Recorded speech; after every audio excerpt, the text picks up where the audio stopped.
Hello, আসসালামু আলাইকুম বন্ধুরা। আশা করছি সবাই ভালো আছেন। আমার নতুন একটা ভিডিওতে আপনাদের সবাইকেই স্বাগতম। আজকের ভিডিওটা হচ্ছে হিরো এক্সট্রিম 125 আর এই বাইকটার হেডলাইটের আলো নেয়া। অনেকে আমাকে প্রশ্ন করছেন, ভাই আপনার বাইকের হেডলাইটের আলো কীভাবে অ্যাডজাস্ট করছেন?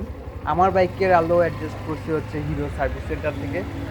সার্ভিস সেন্টারে নিয়ে যেয়ে বলছিলাম আমার বাইকের হেডলাইটের আলো অনেকটা নিচে নামানো, যার জন্য আমার চালাইতে অনেকটা অসুবিধা হয়। এটা সার্ভিস সেন্টারে বলার পর তারা হচ্ছে আমার বাইকের হেডলাইটের আলোটা অ্যাডজাস্ট করে দিছে। মানে আলোটা আগে নিচে নামানো ছিল আর খুবই কম দূরত্ব দেখা যেত, বর্তমানে আলোটা একটু উঠে দিছে, এই জন্য অনেক বেশি দূরত্ব পর্যন্ত দেখা যায়। আর আজকের এই ভিডিওটা করা হয়েছে মূলত মোবাইলের ক্যামেরা দিয়া। আর মোবাইলের ক্যামেরা দেওয়া করার কারণে হয়তো বা কোয়ালিটি ওই লেভেলে পাবেন না। তবে আপনাদের যেটা বোঝা দরকার সেটা হচ্ছে বাইকের হেডলাইটের আলোটা কেমন। মূলত এই রোডটাতে সবসময় লাইট জ্বালানো থাকে, এই জন্য হচ্ছে ভিডিও কইরা লাভ নাই। আজকে হঠাৎ করে দেখলাম এই রোডটাতে লাইট অফ করা, এই জন্য মূলত আজকে এই বাইকটা নিয়ে বের হইলাম এই রোডটাতে। আর হাতে ক্যামেরা ছিল না, এই জন্য মোবাইল দিয়ে ভিডিওটা করা হইল। এখন আপনারা দেখার চেষ্টা করেন বাইকের হেডলাইটের আলো কেমন। আমি মাঝে মাঝে আপনাদের হাই বিম দিয়ে দেখাচ্ছি, আবার মাঝে মাঝে আপনাদের লো বিম দিয়ে দেখাচ্ছি বাইকের হেডলাইটের আলোটা কেমন। এখন হচ্ছে ঘুরে যাই, কারণ হচ্ছে এখান থেকে আবার লাইট জ্বলা শুরু হয়েছে, আবার অন্ধকারে যাই, যে আপনাদের বোঝানোর চেষ্টা করি বাইকের হেডলাইটের আলো কেমন। আপনার ক্যামেরাতে হয়তো বা খুব বেশি আলো দেখতে পারবেন, সত্য কথা বলতে এতটা বেশি আলো না, তবে আপনার যতটুকু আলো ততটুকু দিয়ে আপনি আরামসে চলতে পারবেন ঢাকার রাস্তায়। আপনার বিন্দু পরিমাণ কোনো অসুবিধা হবে না।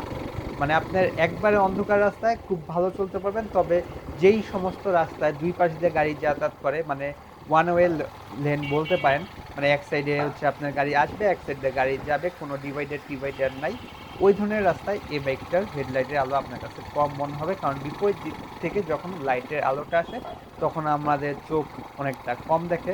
আর ওই সমস্ত রাস্তার জন্য আপনার ফগ লাইটটা অনেক বেশি বেশি প্রয়োজন। নর্মালি দেখেন এই রাস্তাটা একবারে অন্ধকার, আর ওই পাশে আলো এই পাশে ডিভাইডারের জন্য আসতেছে না, এই জন্য আমার সামনে দেখতে কোনো অসুবিধা হইতেছে না, আর দেখে মনে হচ্ছে অনেক বেশি আলো। সত্য কথা বলতে আলো একবারে যে খারাপ বিষয়টা তা না, আলো মোটামুটি অনেক ভালো আছে, চলনসই, মানে আমরা চলতে পারবো এই আলো দিয়ে আমাদের চলতে কোনো অসুবিধা হবে না। তবে হাইওয়েতে চলতে গেলে আপনাদের এক্সট্রা ফগ লাইট লাগায় নেওয়াটা উত্তম। ধরেন এই লাইটটা চলতে আমাদের খুব বেশি কষ্ট হবে। ধরেন এই বাইকের হাই বিম অন্যান্য বাইকের হাই বিমের মতো পুরাটা ছড়ায় আলোকিত করে দেয় না, এটা হচ্ছে একটা স্পটে ফেলে।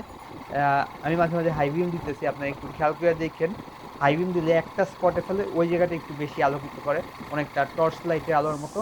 নর্মালি সব বাইকের হাই বিম হচ্ছে আপনার ছড়াইয়া ফেলে, মানে আলোটা পুরোটা ছড়ায়া যায়, দেখতে মনে হয় দিন দিন একটা ফ্লেভার এসে পড়ে। আর এই জায়গায় একটা জায়গায় আপনার হেডলাইটের বরাবর সোজা টর্চ লাইটের মতো করে আলোটা ছড়ায় ফেলে, মানে ছড়ায় ফেলে না, মানে টর্চ লাইটের মতো করে আলোটা ফেলে, এই জন্য দেখতে মনে হবে আপনাদের টর্চ লাইটের আলো বা অনেকটা হচ্ছে ফগ লাইটের আলোর মতোই লাগবে।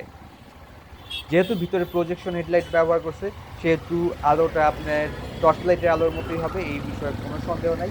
তবে আলো যতটুকু আছে একটুক দিয়ে আপনাদের রাতে ঢাকা শহরে রাইড করতে অথবা কোনো আপনার এলাকার শহরে রাইড করতে অসুবিধা হবে না। মানে আপনি সুন্দর মতো চালাইতে পারবেন, যে কোনো জায়গায় চালাইতে পারবেন, শুধুমাত্র হাইওয়ে ব্যতীত। আজকে ভিডিওটা এই পর্যন্ত ছিল। আপনাদের সবাইকে অসংখ্য ধন্যবাদ এতক্ষণ ভিডিওটা সাথে থাকার জন্য। আল্লাহ হাফেজ।